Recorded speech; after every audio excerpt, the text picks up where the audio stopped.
Coucou à toi, bienvenue dans le podcast du bonheur. Aujourd'hui, j'aimerais te parler des personnes qui te disent qu'elles sont plus malheureuses que toi et qui pensent qu'en te disant ça, toi tu seras moins malheureux. Je viens d'avoir le cas sur mon groupe Facebook où il y avait une personne qui nous confiait qu'elle pensait au suicide très sérieusement. C'est un groupe optimiste et positif d'habitude, mais là c'était un appel à l'aide très clair, donc j'ai laissé passer. J'allais pas dire à la personne non c'est trop négatif ce que tu dis là, reformule. Elle avait clairement besoin d'être entendue, tout simplement. Et elle avait quand même posé une question, elle nous avait quand même demandé et vous, est-ce que ça vous arrive de penser au suicide à ce point-là? Elle avait même pensé à toute la logistique, etc. Donc bref, c'était assez élaboré. Et tout le monde lui a répondu avec la plus grande bienveillance du monde. On lui conseille tous d'aller se confier à une personne physique, parce que c'est bien de le dire par écrit comme ça, c'est super, c'est déjà un premier pas pour montrer qu'elle n'a pas vraiment envie de se suicider, mais être entendue par une personne qui est face à elle ou qu'elle connaît physiquement, ça aura beaucoup plus d'impact. Nous, elle sait qu'elle ne nous manquera pas à nous, mais elle manquera à une personne à qui elle se sera confiée, et la personne à qui elle se sera confiée en vrai, qu'elle connaît pour de vrai, elle pourra faire plus facilement des choses. Et on lui a conseillé d'ailleurs de voir un psychiatre ou un médecin, quelqu'un de compétent qui pourra l'accompagner, lui donner les médocs si jamais, il faut bien passer par là de temps en temps. Elle nous a répondu qu'elle ne voulait pas se faire hospitaliser et que c'était pour ça qu'elle n'allait pas voir un médecin. Mais aller voir un psy, ça veut pas dire te faire hospitaliser, c'est pas parce que tu dis à ton psy « Oh, j'ai pensé au suicide » qu'il va t'interner, Non. Justement, si tu lui dis ça, c'est la preuve que tu as envie de t'en sortir quand même. Après, si tu lui dis « J'ai pensé au suicide et je pense que je vais passer à l'acte, donc internez-moi », bah oui, il va t'interner. Mais si tu lui dis « J'ai pensé au suicide de telle manière, je pense que c'est grave quand même ». Et bien le psy il va faire quelque chose, il va mettre en place peut-être un traitement, ou peut-être qu'il va tout simplement te dire on se revoit la semaine prochaine. Rien que te dire on se revoit la semaine prochaine, d'avoir un rendez-vous, ça va un peu moins te donner envie de te suicider. Parce que tu auras quelque chose de prévu, quelque chose à faire. Bref, aller voir un médecin, je pense que c'est indispensable dans ces moments-là. Et donc tout le monde a répondu des choses géniales comme ça. Et il y a une personne ce matin qui vient de commenter un truc du genre pense à tous ceux qui sont beaucoup plus malheureux que toi, si tu savais tout ce que moi j'avais vécu, t'aurais plus envie de te suicider. Oui, désolée, mais c'est pas parce que toi t'as vécu pire que cette personne qu'elle aura moins envie de se suicider. Ça a rien à voir. Au contraire, moi je suis désolée, à une période où j'étais bien dans un esprit sombre et où j'avais pensé très brièvement au suicide, si on m'avait dit que le monde était encore plus horrible que ça, mais ça m'aurait donné encore plus envie de me suicider. Je trouve que c'est terrible de répondre à un appel au secours par quelque chose d'encore plus négatif. Je trouve ça horrible. Alors je sais que la personne a essayé de bien faire et de lui secouer le puce et de lui dire « Oh, il y a plus malheureux que toi, oui, pense aux petits Africains, etc. » Sauf que ça fonctionne pas comme ça. C'est pas ce que tu vis qui importe, c'est comment tu vis les choses.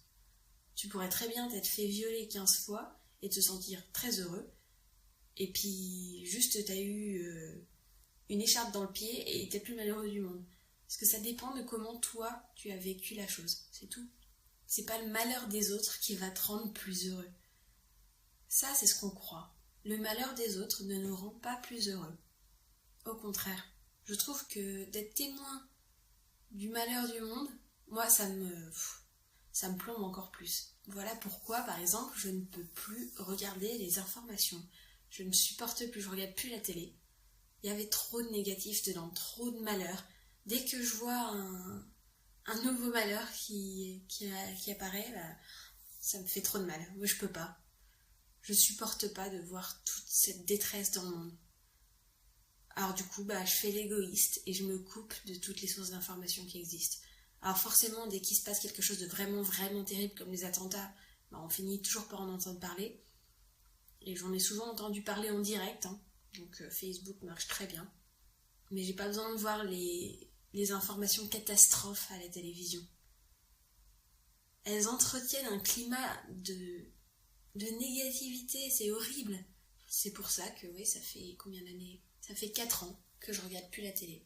Je regardais Plus belle la vie tous les jours avant.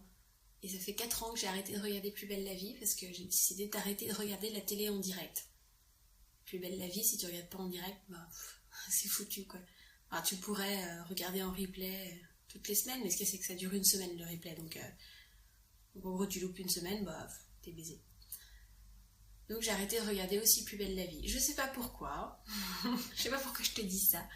J'adorais ça, cette émission, je la regardais depuis presque le début, et je loupais aucun épisode quoi, j'étais vraiment à fond dedans. Et puis du jour au lendemain j'ai arrêté. Et ça m'a pas manqué. Peut-être parce que Plus belle la vie, justement, c'est encore que des malheurs tout le temps.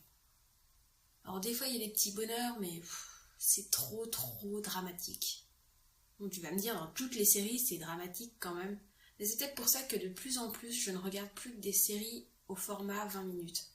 Parce que c'est ces séries-là qui sont drôles, et qui sont légères, et qui font pas de mal. Alors bien sûr, je regarde des séries de fond qui sont assez dramatiques, comme la dernière en date, 13 Reasons Why. 13 raisons à un suicide, c'est comme ça que j'ai appelé mon article sur le blog, si tu as envie d'aller le voir, sur le blog j'admirelavie.fr, tout attaché, j'admirelavie.fr. Donc où je parle de cette nouvelle série avec une adolescente qui justifie son suicide par 13 raisons, donc il y a 13 épisodes, un épisode par raison. Et là c'est profond, c'est quelque chose de dramatique. C'est des sujets qui sont très universels, mais c'est pas du sensationnalisme, pardon. C'est pas du sensationnalisme comme ce qu'on fait à la télévision en France et même aux États-Unis, comme ce qu'on fait aux informations tous les jours. Et Plus belle la vie, c'était devenu un peu plus des informations qu'autre chose. Alors je sais pas, en France, on aime trop voir le malheur et on aime trop être dramatique. C'est pour ça que j'avais du mal avec le cinéma français. Il y a beaucoup de drames. On a du mal avec l'humour en France. C'est dur. Il y a de plus en plus de films qui sont rigolos, mais faut toujours qu'il y ait un gros drame dedans. Faut toujours qu'il y ait un truc. Moi, j'aime ce qui est léger. J'ai pas de honte à ça. Et pourtant, je suis pas une personne légère. Je réfléchis énormément à ma condition. Je réfléchis aux conditions des autres. Je ne vote pas à la légère. Quand il a fallu voter pour les élections, j'ai réfléchi pendant très longtemps, même si le vote était évident, parce que j'avais déjà voté pour ce candidat il y a 5 ans, c'était pas compliqué. Mais je me suis posé 1 milliard de questions. Tu dois te demander, pour quelqu'un qui ne suit pas les informations tous les jours, comment j'ai fait pour voter. Bah ouais, après tout. Mais en fait, je vote pas en fonction du malheur présent, je vote en fonction du bonheur que j'aimerais voir. Tout simplement. Je m'écarte un peu du sujet là, mais tout ça pour dire que le malheur ne résoudra rien. Se concentrer sur tout ce qui est mauvais dans le monde, ça ne résout rien. Au contraire, ça ne fait que nous rabaisser sans cesse, tout le temps. Et moi, je suis pour le fait de m'élever. Je suis pour le fait de penser positif. Partout. Je sais pas si t'es abonné à ma newsletter ou pas. Tu peux t'abonner en allant sur mon site j'admirelavie.fr ou en allant sur mon site happyelina.com, donc happy, H-A-2-P-Y, comme heureux, elina.com. Donc tu peux t'inscrire à ma newsletter sur ces 2 sites. Et à la fin de chaque newsletter que j'envoie, je signe Elina, dénicheuse de bonheur.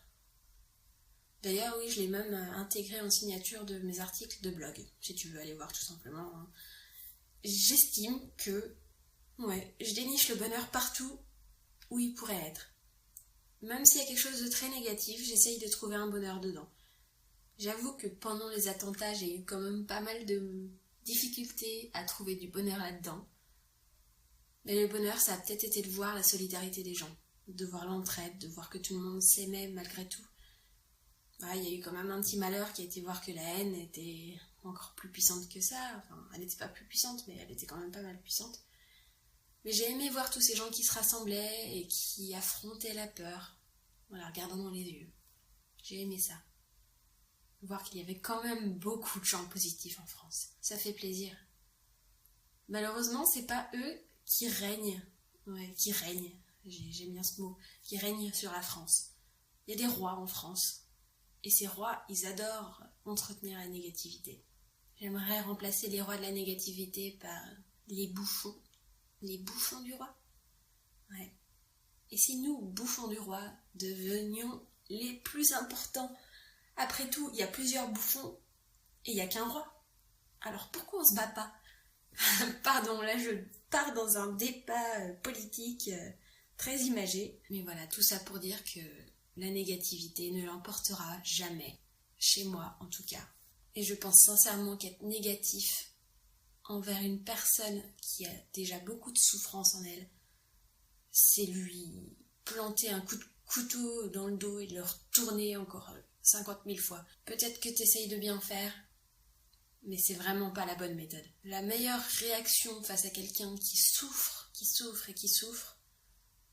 soit de se taire en montrant une tête heureuse, pas une tête de mec qui est en train de chier, soit de lui montrer de la positivité, mais pas de la positivité à tout prix, genre mais regarde la vie comme elle est belle. Non. On m'a dit très récemment qu'il y avait une personne qui avait voulu se suicider suite parce qu'elle avait fait une grosse bourde qui avait écouté toute sa réputation, etc. Et c'était un mec, un trader, quoi. Un gars qui vendait des actions. Et donc il avait fait perdre des milliards à des milliers de gens. Et donc il a tout perdu, quoi. Et il avait passé la corde autour de son cou, il était prêt à se suicider, prêt à faire les choses. Il n'arrêtait pas de recevoir des messages de gens qui essayaient de le soutenir, du mieux qu'ils pouvaient. Et pas longtemps avant de se dire, bon allez hop, je me lance, je saute et puis c'est fini, adieu le monde, il a reçu un message, il a regardé son téléphone quand même. Alors ça, moi je m'expliquerai pas pourquoi tu regardes ton téléphone quand tu te suicides, c'est que t'as pas vraiment envie de le faire, alors pourquoi tu le fais? Bref. Et donc c'était un message d'une journaliste qui lui disait des banalités et qui terminait par « Allez, courage, demain il fera beau ». Ou même pas de courage, mais juste « Demain il fera beau ». Et cette petite phrase toute bête a fait tilt dans sa tête. Il a détaché la corde et il est retourné vivre. C'est beau, je trouve. Demain il fera beau. C'est tout bête. Je pense même pas que la personne ait fait exprès, elle se soit creusé la tête à se dire qu'est-ce qui pourrait fonctionner avec lui. Elle a juste dit ça. Elle est restée légère. Elle n'a pas insisté sur le fait qu'il fallait à tout prix qu'il soit heureux. Elle a dédramatisé. Dédramatiser, ça peut être bien. Mais en tout cas, surtout pas de négativité. Surtout pas plus de négativité. Ne pas dire les autres sont plus malheureux que toi. Je trouve que c'est encore plus culpabiliser la personne. Comment ça, t'es malheureux? Mais tu devrais pas être malheureux, il y a pire que toi. Tu te rends compte que là, t'es en train de rabaisser encore plus la personne, de lui dire que c'est une merde supplémentaire d'oser être malheureuse. Donc voilà, je voulais parler de ça. Qu'est-ce que t'en penses? J'aimerais bien avoir tes retours. Si tu veux commenter, n'hésite pas à m'envoyer un message via l'un de mes deux sites, j'admirelavie.fr ou happyelina.com.